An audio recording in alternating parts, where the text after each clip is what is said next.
Shiva Sarvino Bhaktavinda Bhajayo Jaya Gaura Chande Aarati Kashobha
Jaya Mukunda Vasudeva Doshaya Diraya Jaya Mukunda Vasudeva Doshaya Diraya Sanjaya Mukunda Vasudeva Doshaya Diraya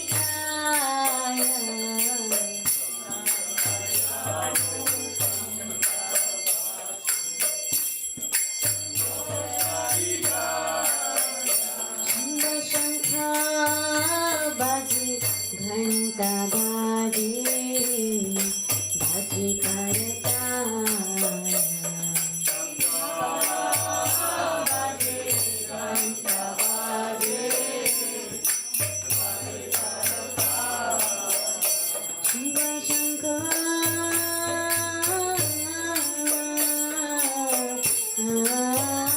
बाजे घंटा बाजे बाजे करताया बाजे घंटा बाजे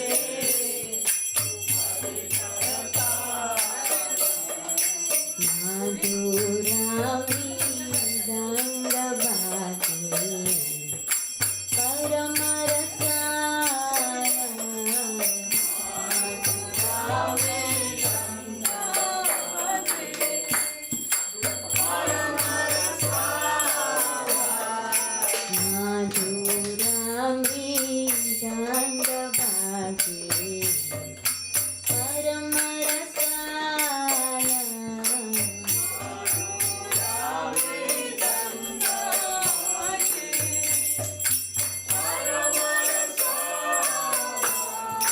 शंखा बाजे घंटा बाजे मधुर मधुर माधुर बाजे शंखा बाजे घंटा बाजे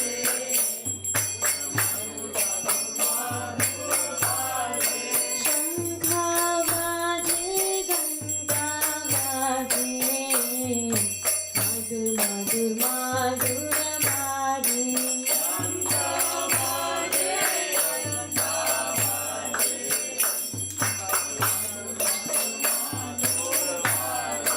गौरांगे आरती शोभा भक्त जन माना लोभा गौरांगे आरती शोभा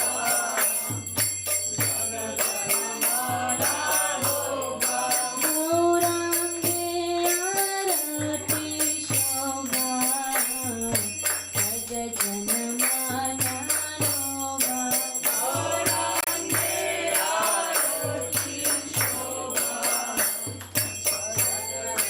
माना लोभा शंखा बाजे घंटा बाजे मधुर मधुर माधुर बाजे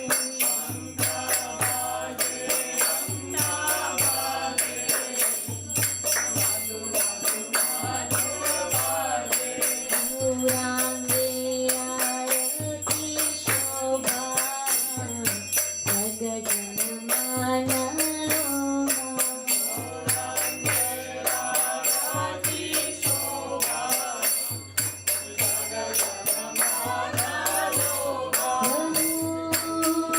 कोटि चंद्र जीनी वदन उजाला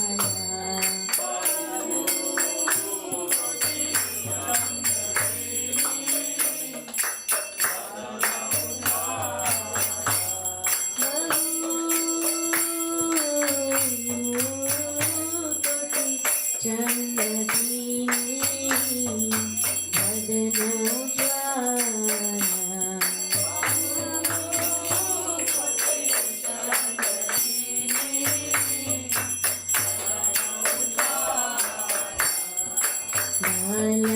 देशे वनमाला Hari जलमाला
Hare Rama, Hare Rama, Rama Rama, Hare Hare.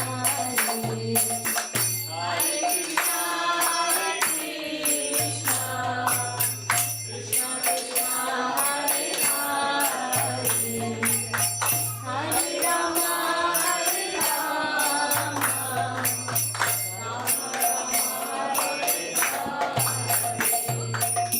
Hare Krishna, Hare Krishna, Krishna Krishna, Hare Hare.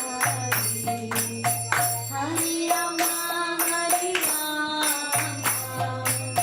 Rama Rama, Hare Hare. Hare Krishna, Hare Krishna, Krishna Krishna, Hare Hare.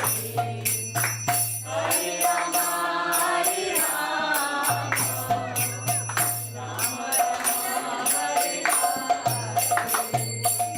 Hare Krishna, Hare Krishna, Krishna Krishna,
Upad Paramahamsa Parivrajacharya Stotra Shatan His Divine Grace Abhay Charanarinda Bhaktivedanta Swami Jagadguru Srila Prabhupada Maharaj Ki Jaya.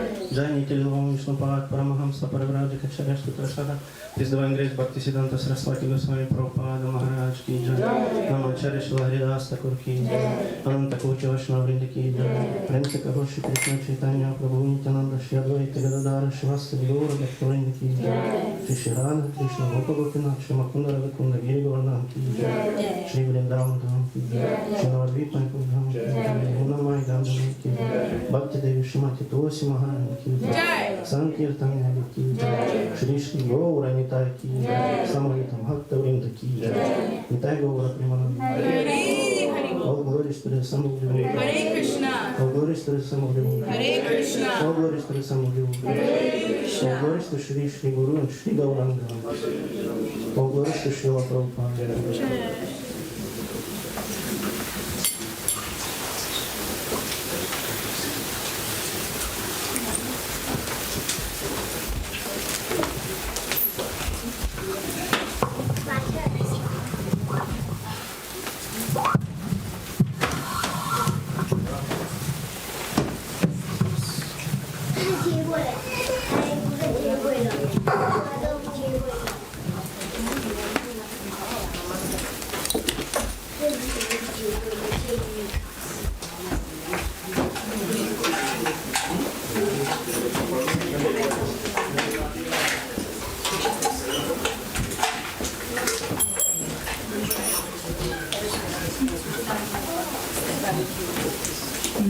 Namaste Narasimha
Prabhupada ki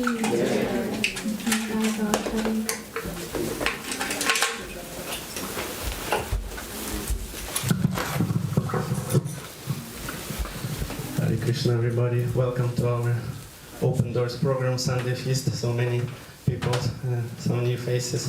Thank you for coming. So we just had a worship ceremony. We had Kirtans and Bhajan glorifying the Lord Narasimha Dev. And yes, welcome to ISKCON Ottawa Temple, the residence of our beloved deities, Gaura. And yes, so next we will have in the program some enlightening talk, lecture based on Bhagavad Gita, I guess. Yes. So our speaker today is Mandala Rama Prabhu.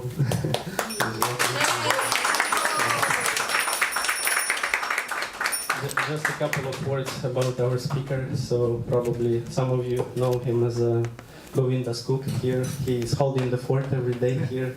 He is welcoming all of you who is coming to see the deities, to see the temple. He's mercifully sharing service with some of you probably. If you ask him, he will give you some service to prepare for cooking, for cleaning the temple, maybe doing here and there. And I know Mandala Rama Prabhu is inspiring me in my spiritual journey every day. And so for how long have you been here, Prabhu, serving? How long? I've been in Ottawa for about 7 years, hanging out with all the wonderful souls here. I see many more friendly faces, so welcome to everyone. Hope to make lots more friends, and bring all your friends along also.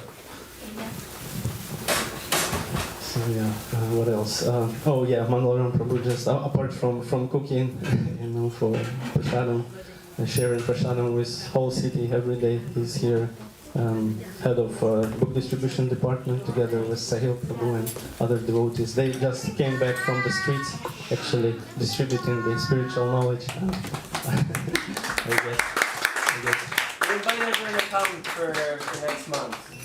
Every month we get together, just like we were doing Kirtan here. We were doing some musical meditation, I like to call it. Kirtan, or comes from a Sanskrit word which means to glorify. We're doing some here. Sometimes we go and hit the streets also and connect with others. You'll see a lot of different varieties of personalities, and you'll see how most of them are actually inclined towards some sort of spiritual aspect of life. It's a really nice way to make new friends, but also bring people into the fold of spirituality, and it's also a purifying experience. You kind of get humbled a little bit. The ego is like, it just wants to stay in its little comfort zone, but when you go out into the great unknown, it really starts to transform the heart and bring a lot of humility into your life. Similarly here, you'll see people, we just had a little kirtan afterwards, you see them all bow down. Some Westerners coming in the room might be like, what is going on here? This is strange. But this also creates humility in the heart, and that's a very beneficial thing if one wants to cultivate a spiritual practice in their life, humility. And we'll talk a little bit about that today as well. So, anything else? Yes, just one request. If we can get a little bit closer, because people tend to come and they're just, going on the back. So let's give to newcomers some space, please. Please come 5.2 inches closer.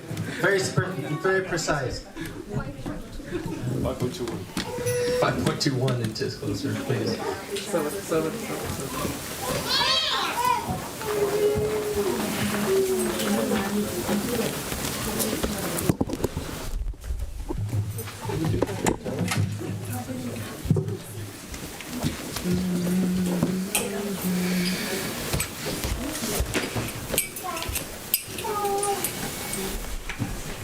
So before we get into the class, we're just going to do one more little tune. It's called Jaya, Radha, Madhava.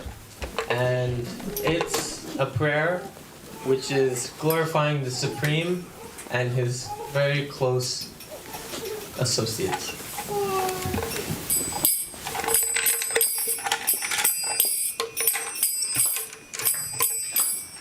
Jaya Radha Madhava,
Madhava ki Jai.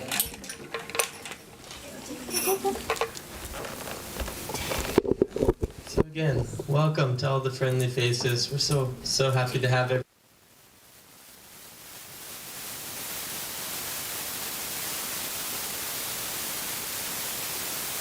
Rest of you, if you don't already know them.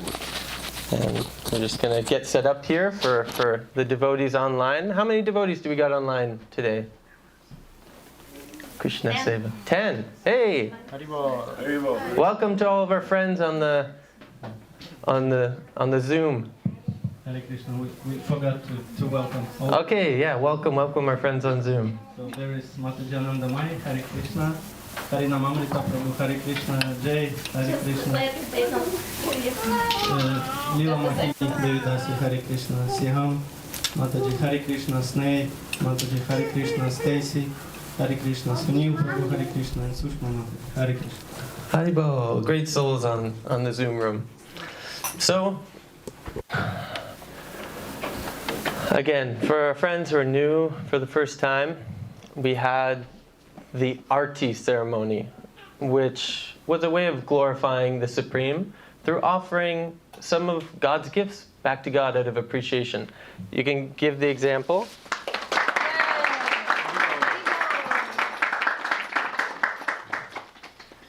Just like these flowers, they're God's gifts.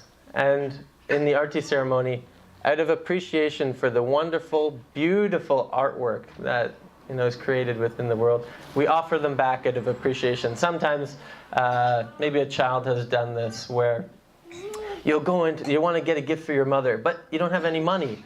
So you run out to the yard and you pluck a flower and you offer it back to your mother. It was her flowers to begin with, but there's so much appreciation coming from the mother because you offered it with love, with some care. So similarly, this whole ceremony, there's a flower, some water, some nice, beautiful scent, and a flame. Just some of God's gifts that we offer in appreciation, and therefore it starts to develop this attitude of gratitude, which is a really wonderful quality in spiritual life that we should cultivate. So we'll be talking a little bit about that today, is the bhakti basics.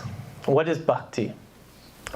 This is a process of yoga. Usually, today we were just out on the streets talking to a bunch of people that have never even heard of yoga before. We asked a man from Somalia. I said, "Hey, you into yoga meditation?" He was like, "What? What is that? I've never heard that word before."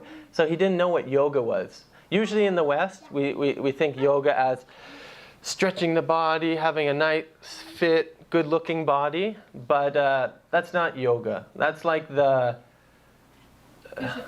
that's the physical aspect of yoga. That's an aspect. And sometimes I like to say is when we have a meal, sometimes those aspects of yoga is like the condiments. You have a little bit of mustard, a little bit of ketchup, or maybe achar is a little more appropriate in this group. A little bit of achar on the side. That's just a condiment, a little side dip, some chutney. But it's not the full meal. The full meal of yoga is bhakti. This process of developing deep love and appreciation in the heart for the Supreme. And first, we have to understand, who are we? My friend, what's your name? Sahil. Who are you? And myself. Yourself. Sahil? Yeah. Okay, well the yoga teachings will say, you're a spirit soul. Not just Sahil, not just this body. This is an aspect, just like the physical side is an aspect of yoga. But then there's more to it. There's also breath work, pranayam. This helps the mind become more focused, attentive. It's helpful for meditation, ultimately. But then what are we meditating on? Are we meditating on myself?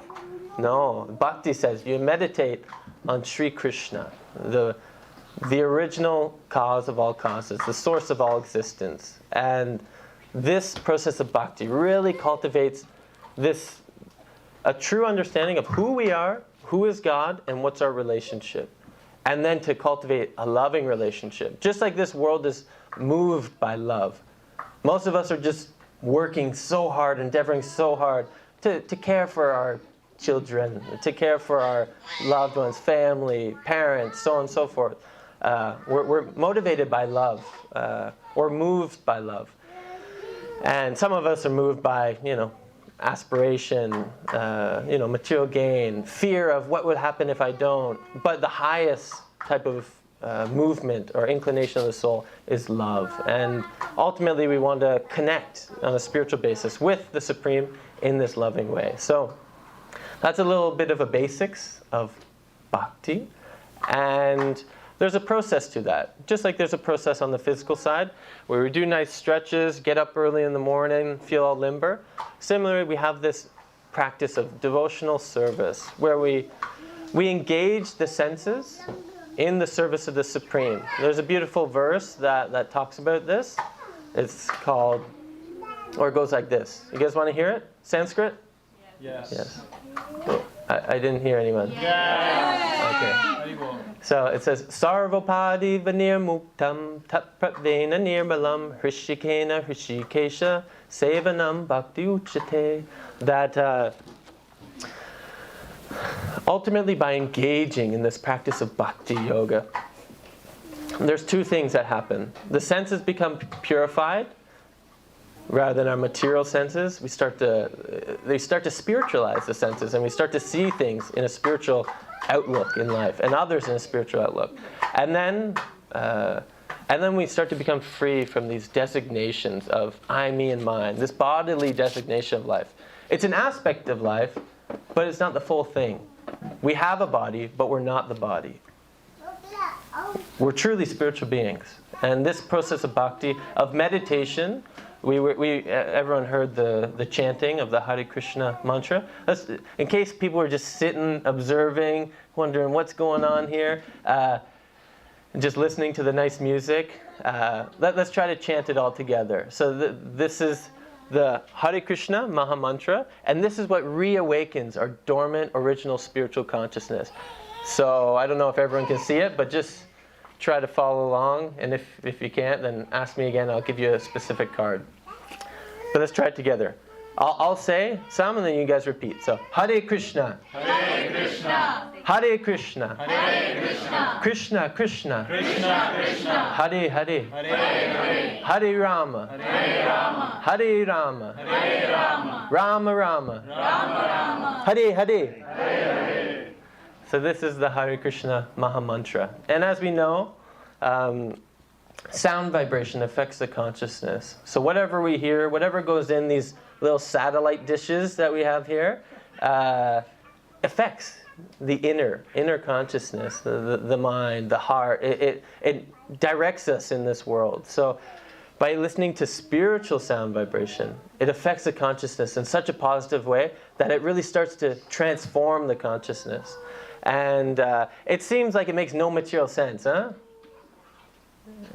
For someone walking in for the first time, they'll say, I don't know about that. I dare you to try it. I dare you to try it, because it will transform the mind and heart. So this is the basics of bhakti, of first understanding that sound affects the consciousness. And then there's some aspects within the bhakti tradition where there might be a little bit of like, I'm going to structure my life in a particular way where I can be more receptive to the spiritual sound vibration, where I can really start to connect to divinity, to source, to Krishna, to God ultimately. And we'll say sometimes, at a Sunday feast, we don't like to start with the 4 regulative principles. Sometimes that's scary for people, which I'll tell you what they are. These are 4 regulations which assist in our spiritual life. They're not to stop all fun in life. They're not meant to, inhibit our enjoyment of life, but they're meant to enhance enjoyment, because then we're not controlled by the senses. So these 4 regulative principles, which are very conducive for spiritual life, is no meat, fish, or eggs. Because what we eat also affects the consciousness. Just like what we hear affects the consciousness, what we eat affects the consciousness. And then, no gambling. Gambling's, a little fun, you get a little thrill. And it has the potential to consume us, has the potential. So these are just guidelines within a spiritual activity, a spiritual way of life. And then they say no illicit sex. No sex outside of marriage. No sex outside strong, committed relationship, marriage. This is something that could also cause so much turmoil in the mind, so much stress, so much anxiety. Otherwise, we give our hearts to someone when we're connected, whether we hear, attention, so on. So this can be something beneficial. And then no intoxication. If anyone's ever tried that here, it's possible. It has the tendency to cover the consciousness, our pure consciousness, the soul's actual nature. So within these, some of us are probably hearing like, okay, this guy's a little heavy. This guy's going a little too much. But like I said, these are just guidelines within the realm of spiritual life that it can enhance our receptivity towards understanding our true spiritual nature. And in that way, we could really dive into the topic. And I'm going to be asking questions from you guys, or reflections also, just to make sure you're listening. And it enhances the conversation because it makes it more personal. We like it to be personal because then we can understand, the actual struggles of life and so forth. So those are just some guidelines to help in our spiritual path. But it's the all in all. There's two main rules to bhakti. Would you guys like to hear them? Or you just want to hear one? Two. Both. Two? One or two? Two. Okay. So two, number one is always think of Krishna. The second one is never forget Krishna. Easy enough. So, so ultimately, let's hear some reflections. Just to start the conversation. And then we'll dive into the Bhagavad Gita, because this is the crest jewel of India's spiritual knowledge. If one has questions on what is life about, why am I struggling, the Bhagavad Gita and the association of devotees. And if you practice simultaneously while reading spiritual truth, spiritual knowledge, and you practice meditation, this chanting of the Hare Krishna mantra, it'll enhance your understanding of the Bhagavad Gita. So, anyone want to give a reflection? Just something that you heard just from what I said there. Those three key points of things that will assist us in the practice of Bhakti Yoga. I'll give you... yes? Is this like yoga's direct definition from the Bhagavad Gita? Yoga karma sukha. One sec, Prabhu, one sec. We're bringing the mic 5 seconds and less. As I said, for yoga, the definition from yoga which I got from Gita is yoga karmashu kaushalam. So anything you do, at its base, calls as yoga, and yoga is a bridge between the real life and spiritual life.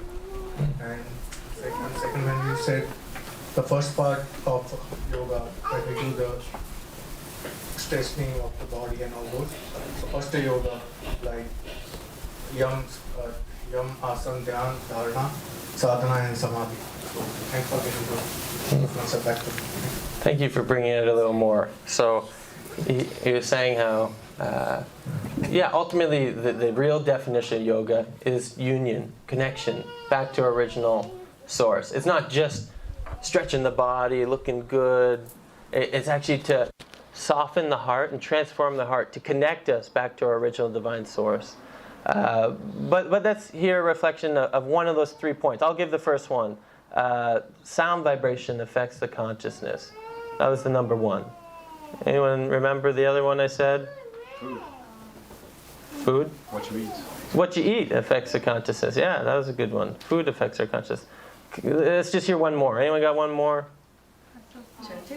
Chanting, yeah. Chanting affects us. That was kind of similar to sound vibration affects the consciousness. Anyone got one more? What we do. What we do? Right. Gambling, intoxication. Okay. All these activities impact. Mm-hmm. Yeah, so the activities and regulating our life in a certain way can enhance our spiritual practice or our connection with God. That's perfect. Thank you, Prabhu. I was just testing to make sure everyone was listening. So we'll try again in the future. So keep these satellites open, please. I give it just over 50. You know, it's 51%. We'll do better.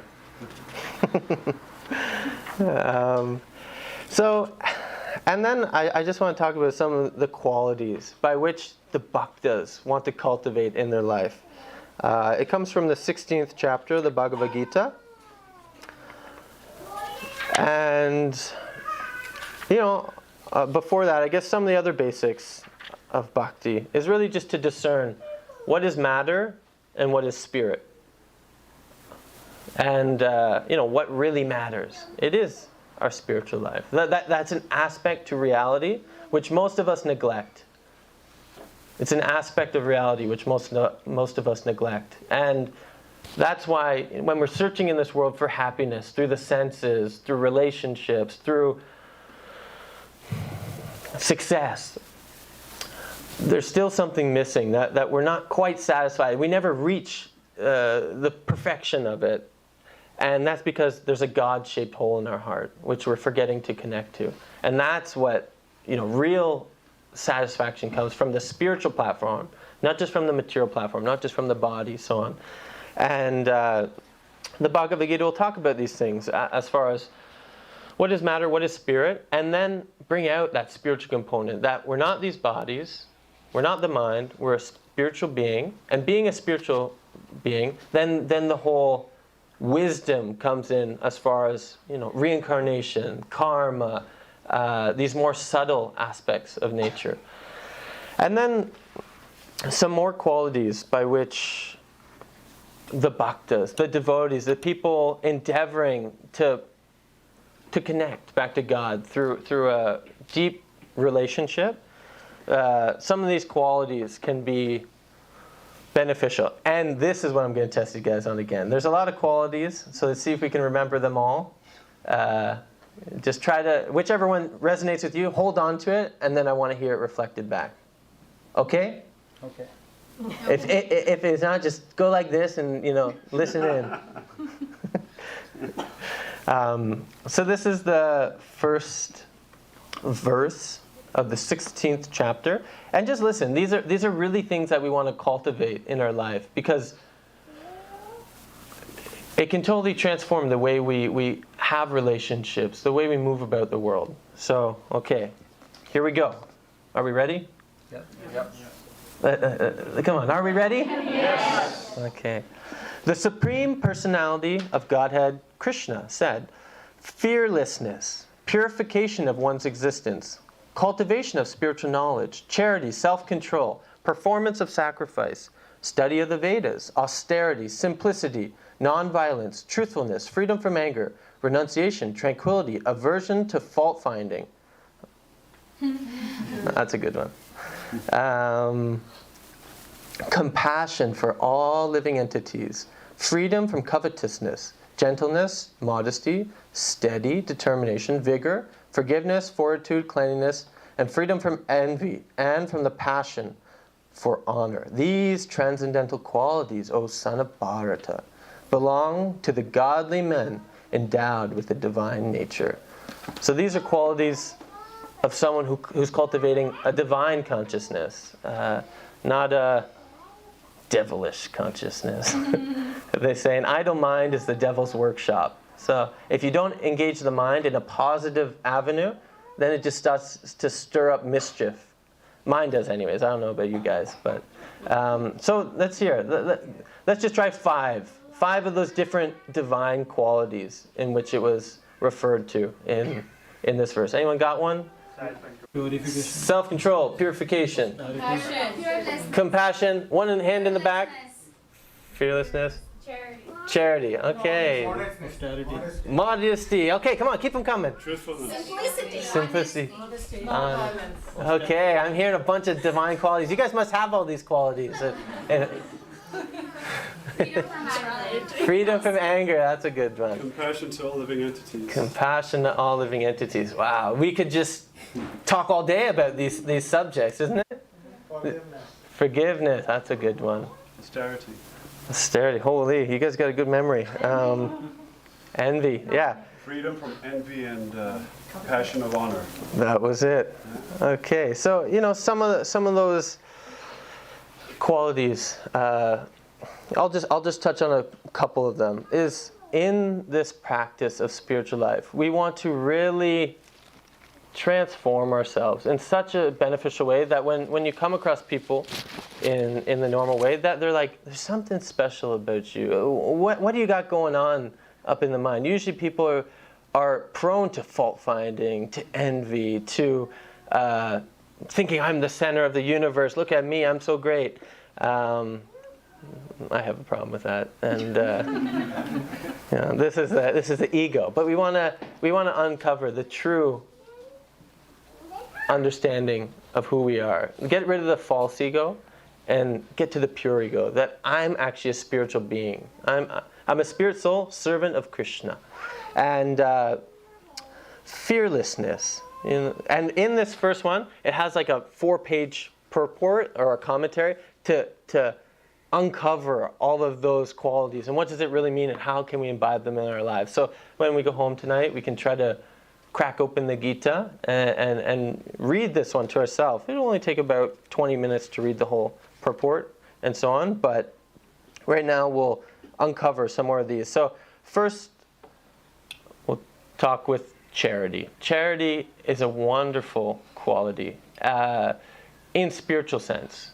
And ultimately, we want to make it unmotivated with any material motivation. Sometimes we see charity goes out in the normal world where it's like, I'll give you $1 million donation to a hospital, but I want my name on the front of the hospital because I did such a great thing. And ultimately, it's wonderful. It's still good because one is giving in a spirit to someone who might need more, or some worthy cause. But it might have a tinge of material motivation. But in the spiritual sense, devotees, and I've seen devotees, people with this really refined culture, they want to give from their heart because they see that money has the potential to go a long way? Yeah, it can go a long way. Matters how you use it, though. So, you can invest in some stuff, but it also has a potential to make one more greedy, to make it that this is the ultimate goal of my life. But what I've seen with devotees, with people that are trying to cultivate this charitable spirit, that they give something to a well-worthy cause, and it's like it purifies the money. It purifies that desire that my only goal in life is to get money. I don't care what at the cost, and so on. We need money for the maintenance of ourselves and so on, but if we can, whatever we have extra, if we have something extra, we can give to a well-worthy cause.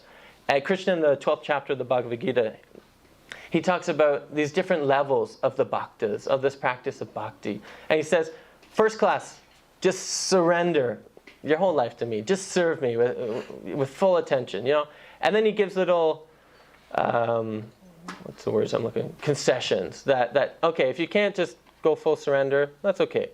Just cultivate knowledge about me. Start to understand what is our relationship together. If you can't do that, then meditate on me. If you can't do that, then give in charity. Give to some worthy cause, because this is going to be something that starts to change the heart and direct us in a favorable direction. That's all I'll go on about that. Simplicity. This is a nice quality. Sheela Prabhupada, the founder Acharya of the Hare Krishna movement, he's the one who came from India in the 60s to really spread this culture of bhakti and bring the Bhagavad Gita and the Srimad Bhagavatam to the West. And he would always say, what's the mood of devotees? That they're simple living, high thinking. Can we repeat that? Simple living, high thinking. Yes. So what does that mean? It means we live in such a way where the needs of the body, the family are met, and we don't over-endeavor to try to satisfy the senses. but we live in a way where our mind can be peaceful so that we can focus on higher subject matters. And that's going to be different for every individual. It doesn't mean that we live, like someone on the street and, not work, not endeavor. We all have different material designations, material gifts from God, ultimately. But the principle remains the same, that we want to live in a simple manner so that we can focus on cultivating our God consciousness, our spiritual consciousness. And freedom from anger. Oh, that's a big one, huh? Anyone have troubles with anger here? A little. Don't be shy. No, most of you are quite peaceful, I can tell. But anger, freedom from anger. So how do we cultivate that urge to just yell at someone when they're not listening to me, or my husband or my wife? Sometimes we got to zoom out from the situation. And this is what the practice of yoga assists with, is we're able to zoom out from the initial urges of passion, of anger, frustration. And it helps us be a little more introspective. So this chanting process, this chanting of the Hare Krishna mantra, I swear on my heart, it works entirely. It does. But it's up for you to try it, ultimately. It's this whole process of yoga, we call it a spiritual science. Any scientists in the room? You're a scientist? We'll get the mic to you in 5 seconds or less. And then we'd like to hear the definition of science, according to the scientists. So I've studied pharmaceutical sciences, and it's all about developing new medicines based on the pharmacology of the individuals. Okay, so do you know what the definition of science is, though? Could you give, maybe not from the pharmaceutical perspective, but in general, the process of science, so on? Just about learning your environment and trying to research more. Very nice. I Yeah. don't know any Google definition. Okay, let's see what Google has for us. Google, what's the definition of science? I don't know. Here's what I found. Okay, they didn't say it. Sorry. Ultimately, you were right on point. What is science? Science is the observation of this world, and then through study, and then examination or experimentation, they come to a conclusion, ultimately. So, I don't know if that's the exact definition also, but we're making it work with what we got. Similarly, this understanding of a spiritual science is that we're experimenting not just with the natural world outside, but we're doing an experiment with consciousness. What are we doing in the spiritual science? What is it? Yes, it's an experiment with consciousness. So first, within the Bhagavad Gita, we have the hypothesis. And then we have the process to approach that hypothesis. But how are we going to understand that? If we don't try it, you won't. You won't get the full conclusion. You won't understand. So the main thing is we have to apply the process and see what comes from it. And in the Bhagavad Gita, in the Srimad Bhagavatam, in the Vedic wisdom literatures, they'll talk about what is the hypothesis. You will become free from anger. A lot more after that, but that's the point that we were talking about. Is you'll be able to come free from anger. You'll be able to come free from envy. You'll be able to be completely truthful. You'll see compassion for all living entities. And you'll develop the sweetest relationship in your entire life. We all have relationships, and this is what moves us, like we were saying before. And I'm going to get a little heavy, so sorry for the kids in the room. But ultimately, everyone has to leave their body. No one is eternal. This body's temporary. That's a fact. Anyone want to argue with me on that one? No? It's a fact. So, the body's temporary. And ultimately, we'll have to die. We'll have to leave this body. But that's the essential practice of yoga, to cultivate a steadiness of a relationship, and that relationship is with God. That's a real permanent relationship. We're all spiritual beings, and the soul is eternal. And that's why we're so afraid of death, because the body's temporary. But when we come to the spiritual platform and actually understand our true spiritual nature and our relationship with God, that's a constant. That's a constant in our life. And that's what we're hungry for. That's what we need. So these, let's see if we can get at one more. And then we'll take some questions afterwards. So, think about some thoughts. It's nice to really understand it on a personal level, how these principles and things will apply. It's essential, actually, to advance in spiritual life. So this compassion for all living entities. This is a nice one, where I grew up with a little bit of where like East meets West. My parents, she read the Bhagavad Gita, and she got really inspired. She met the devotees when she was 20, and she got the Bhagavad Gita. So she read it in her 20s, and she got very inspired. So she raised all of her children with like Sanskrit names, spiritual names coming from India, and she raised them all pure vegetarian and so on. But then I grew up. I didn't know any great souls here in the room growing up. I grew up just secluded, kind of with our family out in a small town, about 3 hours away from here. So I grew up in a Catholic tradition, a Christian tradition. And growing up vegetarian, and then growing up, say, in the West, just with the normal Western upbringing, we didn't have this component that animals are living beings also. We had them that they're subservient to us, and they're meant for our, they say, our dominion, which means they're for our enjoyment, or they're ours ultimately to use in whatever way we like. So then we see, there's unlimited, if we've ever watched those hardcore like vegan videos online, you might get a little traumatized, but it shows the extent by which people are harming other living entities. And this principle of ahimsa, non-violence, is really something that softens the heart and makes us more compassionate. Not only to our fellow friends, where then we can start to really cultivate these divine qualities, but then to things like animals. Anyone have a dog here? Or a cat? Or fish even? No one? You got, what do you got? Fish? I got a dog. A dog, okay. 2 dogs. 2 dogs, yeah. So when you look into the dog's eyes, what do you see? Unconditional love. Unconditional, that's a good quality.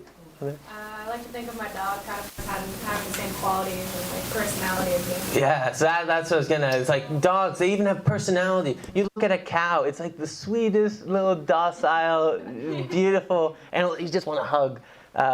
Similar to dogs, you just want to love them. They have personality behind them.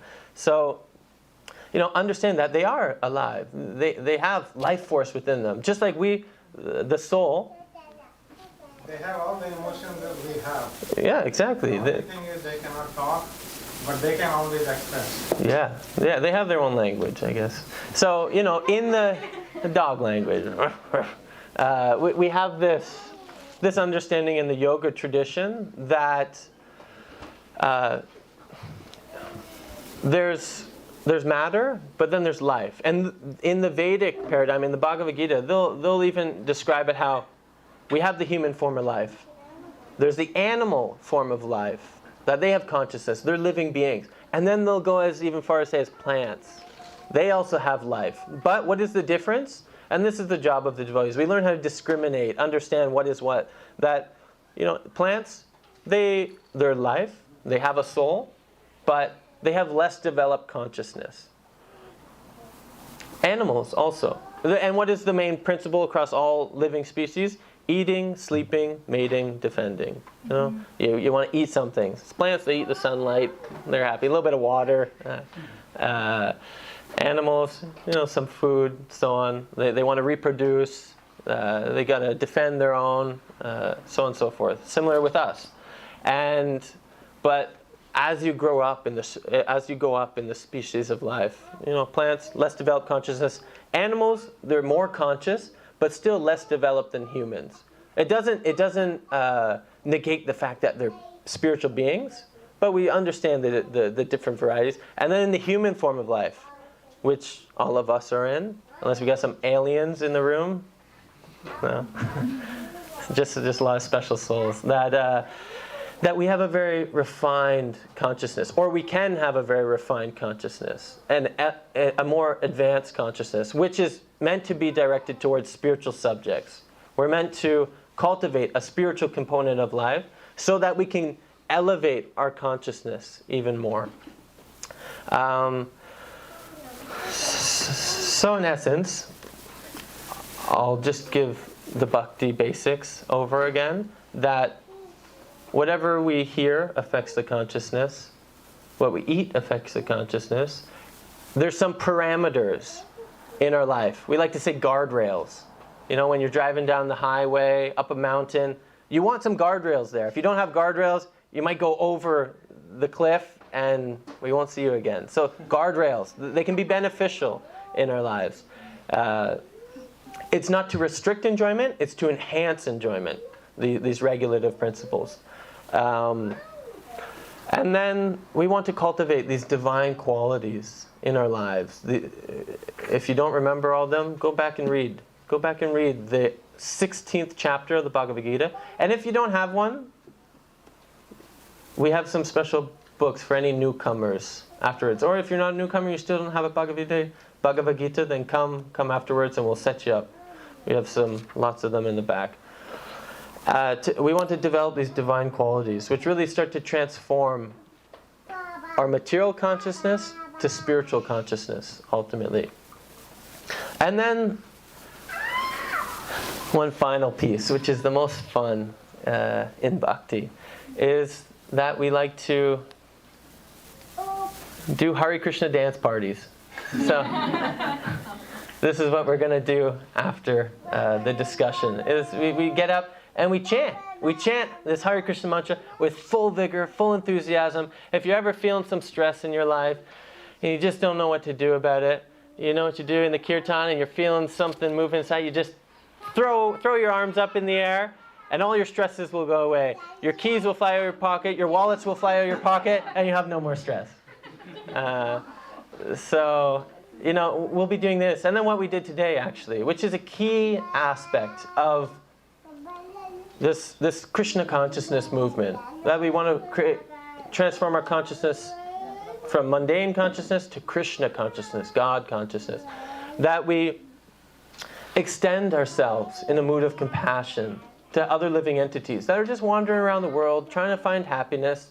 And the nature of the soul, the jiva soul, is it's open to suggestion. It's trying to find new ways for happiness. You'll see on the billboards, it'll say, open up a bottle of happiness, Coca-Cola. Yeah, it's a complete lie. It's not going to bring happiness. But we go out in the streets and we share what will bring the soul real happiness. And this is this process of bhakti, divine love in the heart for the Supreme. And we met some, I see so many, I think, faces that we met on the streets doing Sankirtan today. We were totally, I'll just say a funny story, that we were totally disorganized, like I usually am. And we went out, just wandering on the streets, the devotees asking, where are we going? I'm just like, let's try this spot, let's try that spot. And there's no one at any of the spots. And then we just went down to Rideau Mall, and we met Anurag, was it? Anurag and Haley, our two friends in the back. And did we see you down there too, Mother? Were you down there? Were you downtown also? You were there? Okay, so just from going out on Sankirtan. So we in the temple, we do some Kirtan, that's the Hare Krishna dance party, where we get up, dance, chant, just dance in wild abandonment. But then also we go out into the streets and we share this joy of the Hare Krishna mantra and the wisdom of the Bhagavad Gita and other Vedic wisdom literatures that help people connect to God, to Krishna, ultimately. And then you get to make a lot of nice friends. We want to upgrade our life. Who wants to upgrade their life here? Raise your hand. Okay, I think it's everyone.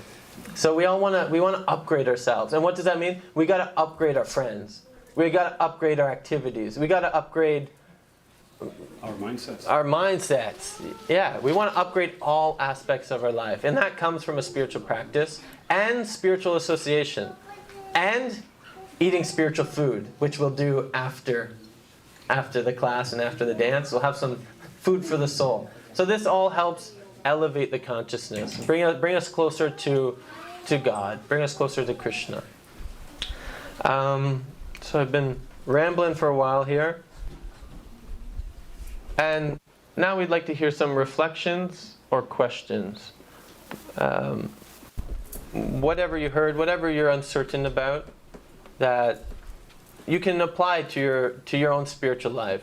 It's essential to ask questions on your spiritual path. Otherwise, you'll just remain confused, and you won't have the proper direction. So, the Bhagavad Gita assists in that process. So, any questions? Any reflections?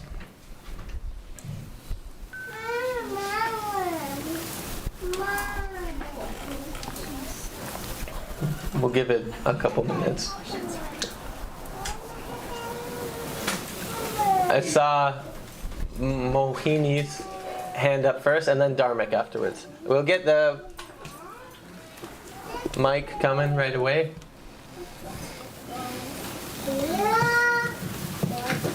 Hare Krishna. Hare Krishna. I wanted to know, how do we balance spiritual life with our normal, regular life? Sometimes we lack balance. Like we feel we are not doing enough spirituality, and we might feel that it's like we're losing touch. So how do we balance? Ultimately, spiritual life, you can compare it to a ladder. That, say we start at a certain level, we're right at the bottom, and then gradually we want to move up the ladder step by step, but it takes time. So we have to see where we're at and then move up accordingly. You don't want to go too fast, you don't want to go too slow. And this is why they say there's a sadhana involved. This is a regular practice that you do in your spiritual life, without a doubt. Whether it's sunny and a beautiful day out and all my friends want to go to the beach, or whether it's snowing and a terrible day. You stick to it no matter what. So what we recommend first is, do you have a sadhana, let's say? I try to chant 3 rounds, but not more than that Okay. as of now. We'll set you up with a nice sadhana program here, and everyone can take this with them. Is, without a fail, you do 1 round every day. You do 1 round of the Hare Krishna mantra. We have some beads in the back, and there's 108 beads on that. And every day you get up, you set the time that you're going to chant at, and then you just stick with it. That's what you do no matter what. It only takes 10 minutes. So we have to add some value to our spiritual life. And by the process of hearing, you're coming to the temple often, you're getting association with devotees, it will make one more inclined to keep with it. But we still also have to endeavor on our own to strike that right balance. Because naturally, the material world is going to throw us off balance. But we have to make it a priority to apply this spiritual practice to our life. And then from that daily spiritual practice, we can move up the rungs of that ladder. We got to see where we're at, and then we got to take a step up. Once you're solid with one round every day, say for a month, then you kick it up to 2 rounds. And then from there, you kick it up to 4 rounds. And you just gradually do it. It's a gradual practice. It's not that you'll become a self-realized soul overnight, but if you stick to a regular practice, you will see results. You'll see transformation, and you'll strike the right balance. It's important. Is that acceptable? Yes. Okay, you're in front of the room. You're in front of about 50 people. Do you want to make a little vow and a little intention? We say a vrata. You want to make a vrata that you'll do 1 round a day? Yeah. All right, let's hear it. Let's hear it.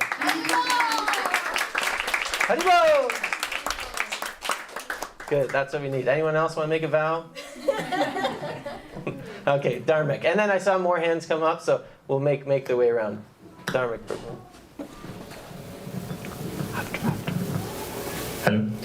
First of all, thank you so much, Mandala Prabhu, for sharing a great knowledge with us.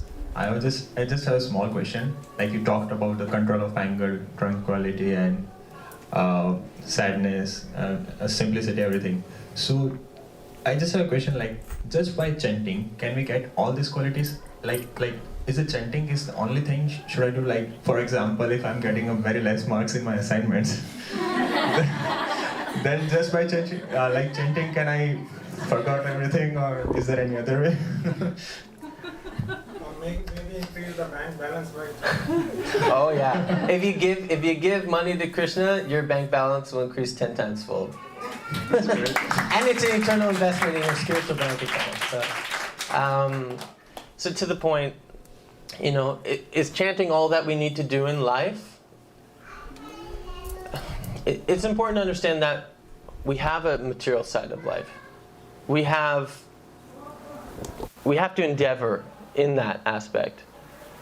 But we also have a spiritual side of life. We call it the Vivaharika existence and then the Parimartika existence. Simultaneously, it's like two tracks running parallel on a train track.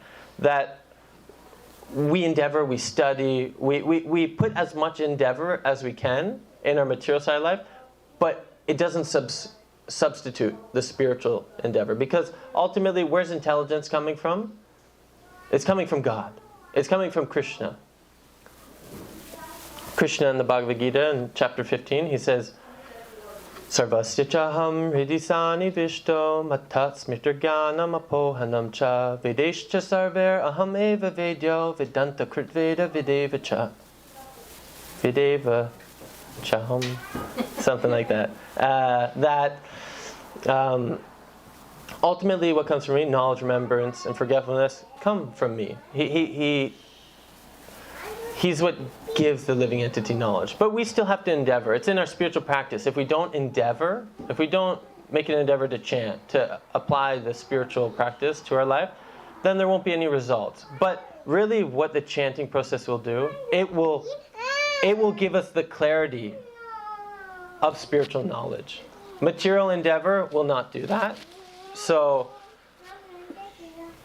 but I've heard many stories where a devotee was just so, and it depends on our faith. He was just so dependent on Krishna, and his friends. He's from India also. His name's Kushagra, and he was saying, my friends were making fun of me because I was just like, I'm not going to do anything, but I'm just going to chant 2 rounds, and I'm not even going to study. I'm going to make that a priority over it. And his friends are saying, you're crazy. You're going to fail, man. He said, well, what to do? I need to chant. I need this. And he ended up not studying, not doing anything. But, he went to the classes and so forth. But he chanted his rounds. He focused on that. He went to the course or the test without preparing for it. And he got a higher mark than all of his classmates. So, you can try that if you want.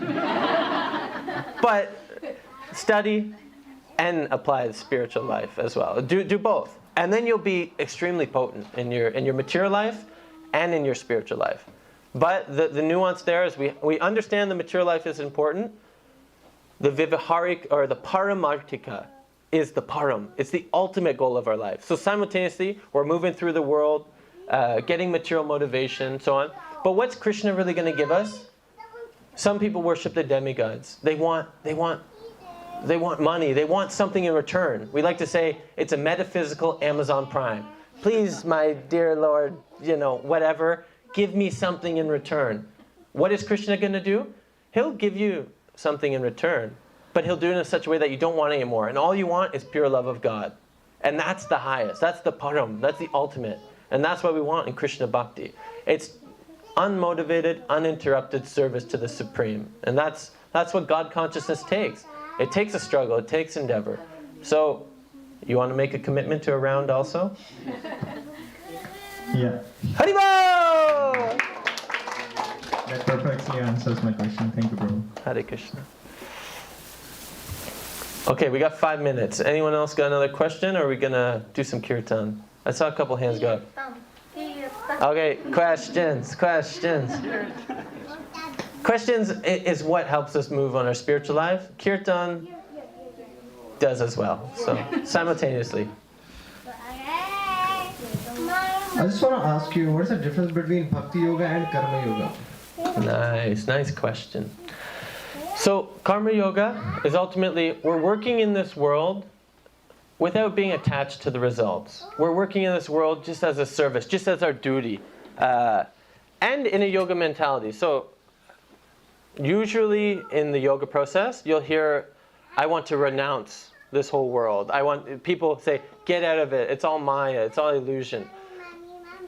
And then the karma will say, no, you work in your world because that's according to your certain adhikari, your certain qualifications, your nature. And to move about in the world, in that spirit where you're not attached to the results, but you do it anyways, it's dharmic. It's dutiful. And it has a purifying effect. That no matter what, you're going to do it because that's your obligation.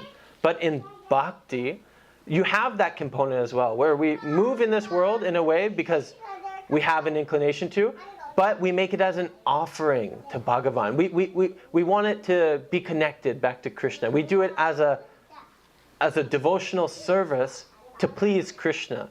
It's not just that I'm detached from the results and I'll just work in this world like a robot, but I work in this world as an aspect of my offering back to God, back to Krishna. So we want to cultivate, and they run parallel. So karma is intertwined with bhakti, but then karma yoga doesn't apply the bhakti process, where it's actually meant for an offering to Krishna per se. That's my understanding of it. So I hope that's okay. You got a follow up? You got a follow up question? No? Okay.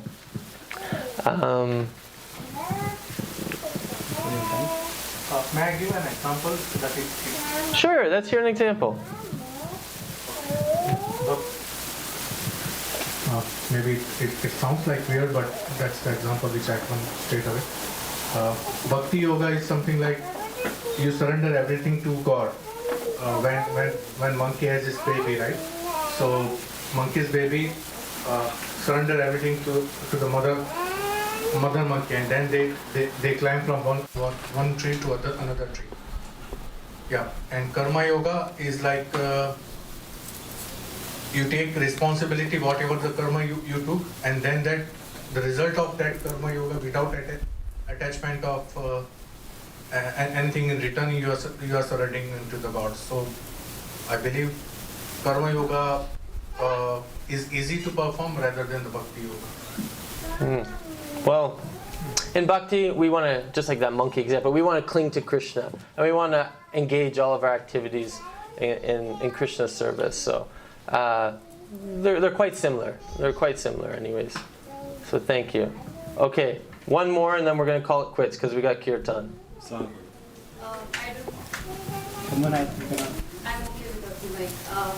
I want to add one more point to what you just said. I think Bhakti Yoga has ras in it, and Karma Yoga lacks ras in it. Okay. Yeah, so that's a nice point, that Karma Yoga lacks ras, which means like feeling, emotion, mellow, and attention towards God, whereas karma is just like a little dry. It's just I'm doing it just as a matter of duty, but it doesn't have that feeling of this is for Krishna, this is for my Lord. And yeah, I hope that's okay. But you're doing it.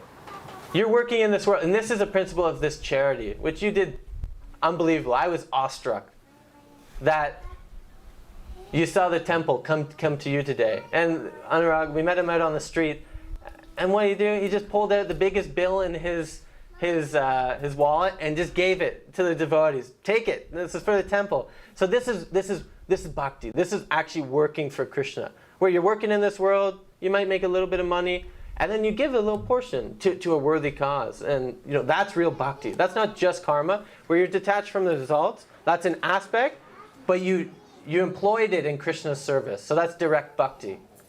Good job. Thank you, Prabhu. Okay, one more quick one, and then we're gonna do some dancing. Hare Krishna. Haribol. To add on to the point, Krishna says in the Bhagavad Gita, Bhaktyamam abhi janati. There are other yogas as well, Dhyan Yoga, Gyan Yoga, Karma Yoga. But only way to know Krishna is through devotion service. And it says in the Bhagavad Gita, Man mana bhavamat bhaktamadhyachi mam namaskuru. Always think of me, worship me in full devotion. So we can think that there are other yogas as well, but the yoga that explained by in the Bhagavad Gita, it's devotional service. So that's my realization. That's the key to success in spiritual life, is you have to add bhakti to it. If you don't add bhakti, no matter what yoga process you're doing, then it'll fall short of the mark of our real connection back to Source, back to God. So thank you everyone for listening so patiently. And now we're going to have a big Hare Krishna dance party. So everyone's going to stand up, move the pillows over to the side, and we're going to get our groove on. And then we'll have a big feast afterwards. Everyone please say Hare Krishna. Hare Krishna. Jai Prabhupada.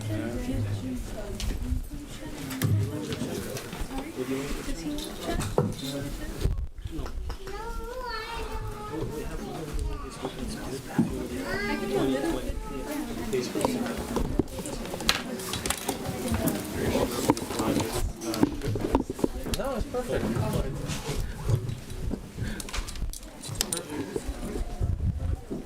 I was playing with it a little too much. Sorry, it took too long.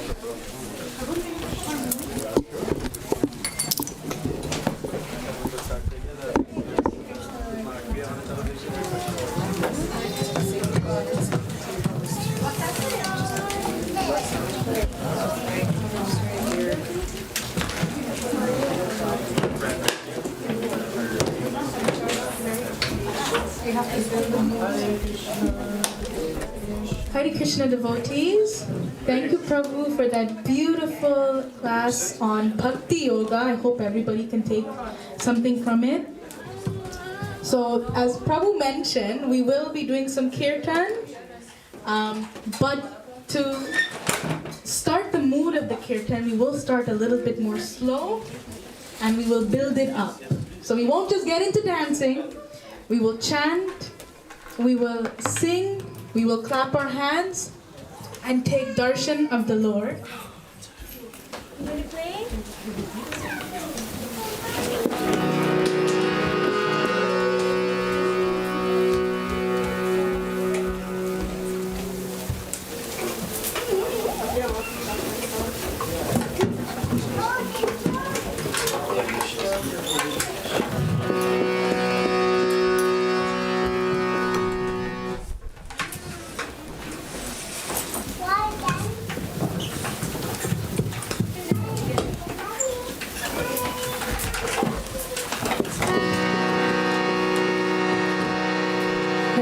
Krishna Mahamantra ki Jai, Nitai Gaura Prem Anande Hari Bol. Jai Shri Krishna Chaitanya Prabhu Nityananda Shri Advaita Gadadhar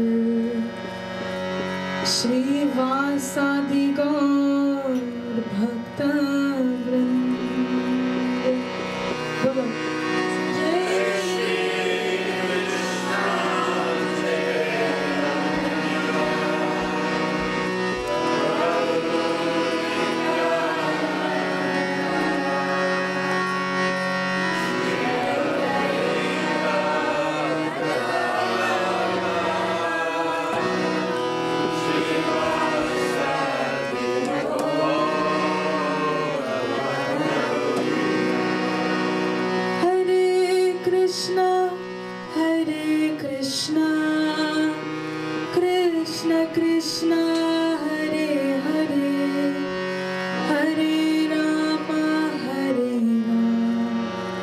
Rama Rama Hare Hare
Krishna Krishna Hare Hare Hare Ram Ram Ram Hare Hare Hare Krishna Krishna Krishna Hare Hare Hare Ram Ram Ram Hare Hare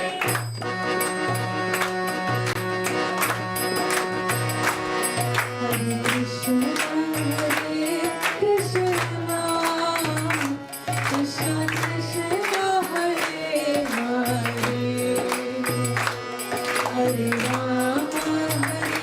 Rama Rama Rama Hare Hare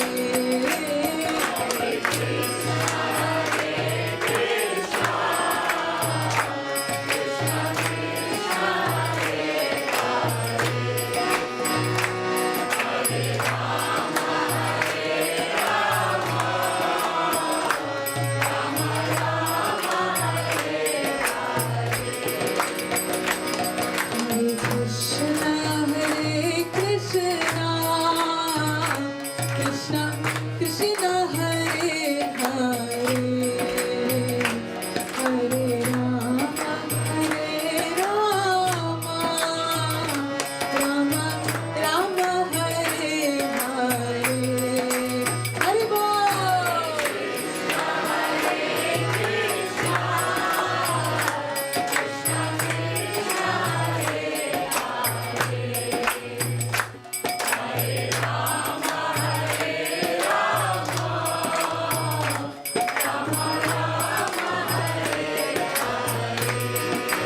Bol Bolo bolo Hare Krishna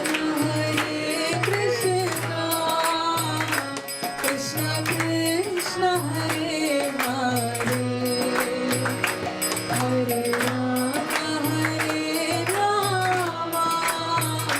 Rama Rama Hare Hare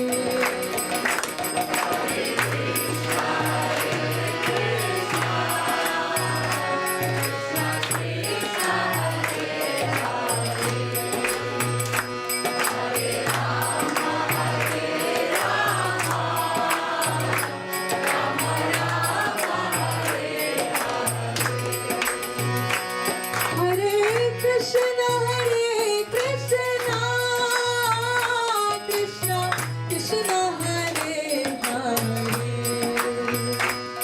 Hare Rama Rama Rama Hare Hare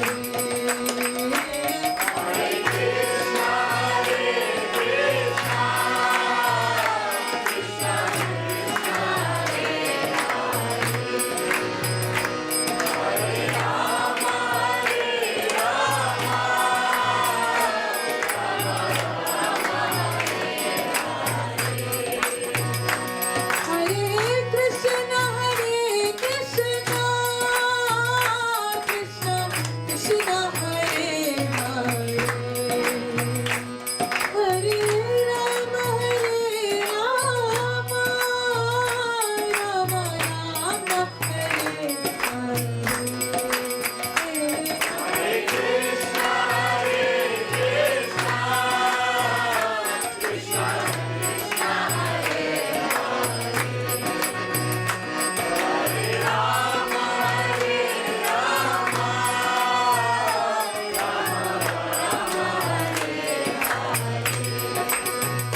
Hare Krishna Krishna Krishna Hare Hare Hare Rama Rama Rama Hare Hare Hare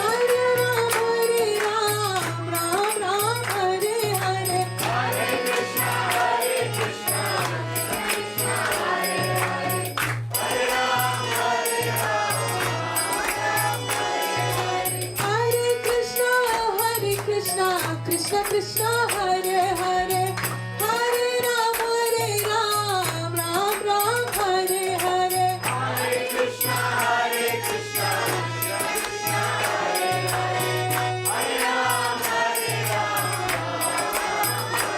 Hare. Hare Krishna, Krishna Krishna, Hare Hare, Hare Ram, Ram Ram, Hare Hare. Hare Krishna, Krishna Krishna, Hare Hare, Hare Ram, Hare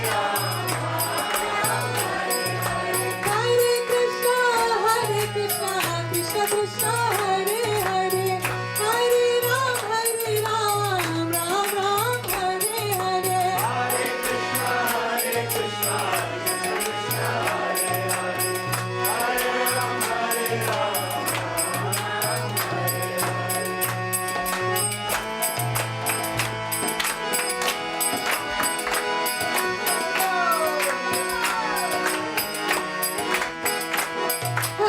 Krishna, Krishna Krishna, Hare Hare, Hare Rama,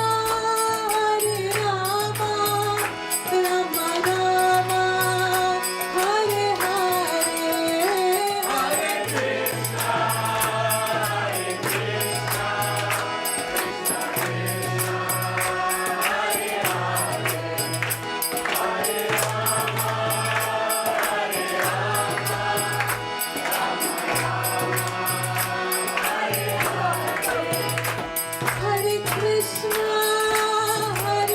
Krishna, Krishna Krishna, Hare Hare, Hare Rama, Rama Rama, Hare Hare.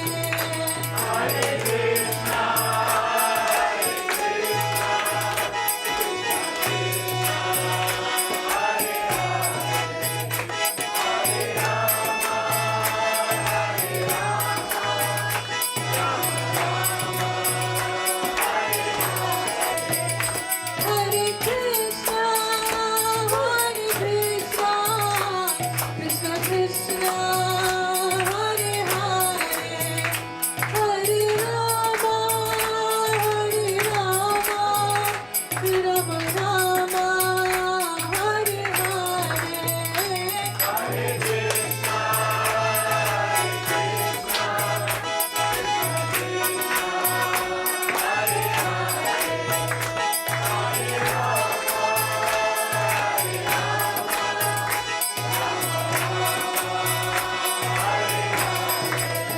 Hare Krishna, Hare Krishna, Krishna Krishna,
Krishna Mahamantra ki